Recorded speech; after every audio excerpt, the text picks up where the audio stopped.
Okay, like there's this story of a French kick streamer that died in his sleep during this brutal marathon stream going around, and I gotta talk about it because the entirety of the France government opened up an investigation on it, and this shit is totally fucked, bro. My name is Dan Frampton, this is Sloppy Seconds, likes and subs, let's go.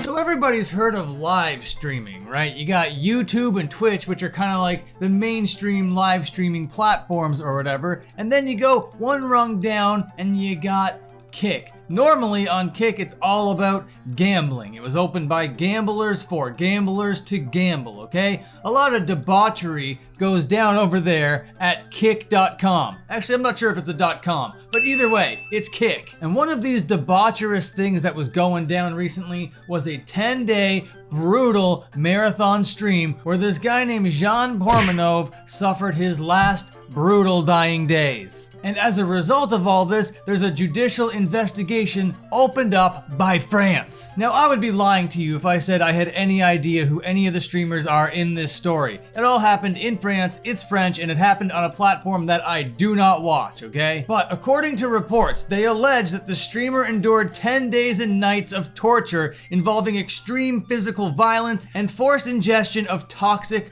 products. There are viral clips going around of him being beaten, strangled, shot, just all sorts of really bad stuff that shouldn't be going on the internet. Well, at least not on rotten.com in the year 1999. And even now, I think all that stuff from back then was fake. But it sounds like from these reports, because I'm not going to go in and watch these clips, I don't want to force myself to watch it. It wouldn't be legal to show on YouTube either way. But it sounds like they're out there making live stream snuff films, and to me, that's a little bit insane. To me, that should be something that whoever's running the platform should kind of have an eye on, no? I get that the regulations are a little bit lax over there on Kick when it comes to like gambling, when it comes to like saucy type material, when it comes to copyright, and the list goes on and on. But there really has to be a line drawn somewhere when it comes to this kind of stuff. People being shot, being beaten, being sleep deprived and starved and strangled and stuff. What are you doing, Kick.com? Apparently it was a 10-day humiliation stream, and the two creators that were like inflicting all of this pain were two people by the name of Naruto and Safine, who back in January suffered like same sort of charges, were brought into the police station, questioned, and released the same day. Like they have a history of this stuff. It's just happening. Cool.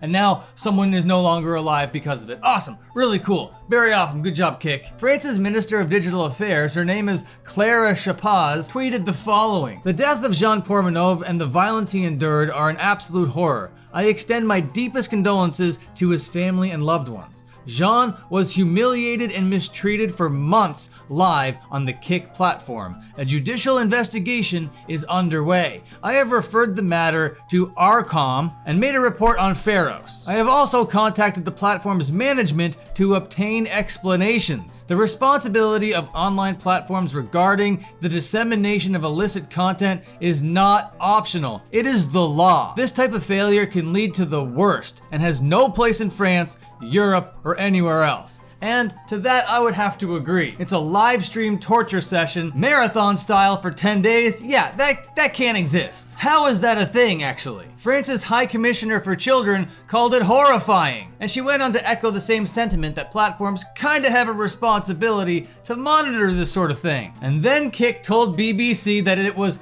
urgently reviewing the matter, which is kind of ironic because on their French Twitter, they're using images of a beaten Jean like to promote stuff. And somehow this is all just happening.